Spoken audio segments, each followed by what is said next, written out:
Conservative MPs are in uproar over Boris Johnson's decision to impose new coronavirus tiers across the country. The Prime Minister announced after the national lockdown in England ends on Monday, a new, tougher tier system will be introduced across the country. 99% of England will now be in Tier 2 or Tier 3, which see restrictions on the hospitality sector and restricting people's freedoms to travel. Kent and much of the north of England will be in Tier 3, with the rest of England in Tier 2, other than Cornwall, the Isle of Wight and the Isles of Scilly, which will be in Tier 1. The COVID Recovery Group, which is a group of Conservative MPs who are sceptical about lockdowns, say the new system is authoritarianism at work.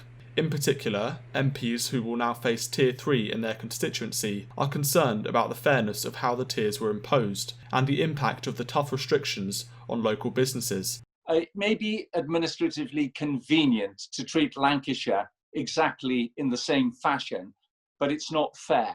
And it is punishing the hospitality industry in the Ribble Valley. And when you don't need to do that, why do it? And a lot of people are now very angry that I've spoken to in the Ribble Valley, that we are being punished when the figures in Ribble Valley are relatively low and falling.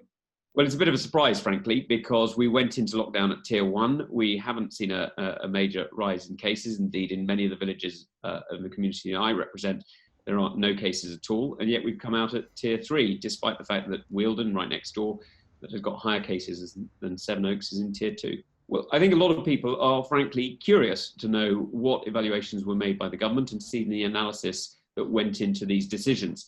And we need quite a lot of explanations before we find out whether or not this is the right thing to do. The government have defended their decision, saying that the new tiers must be in place to protect the NHS. Well, I perfectly understand why people are frustrated and why they don't want the measures that we're obliged to recommend and to institute. The difficulty is that we're coming out of the tough autumn measures, out of the lockdown on Wednesday, with the incidence of the disease still really pretty high. And it's about 1 in 80, 1 in 85 people in this country have it.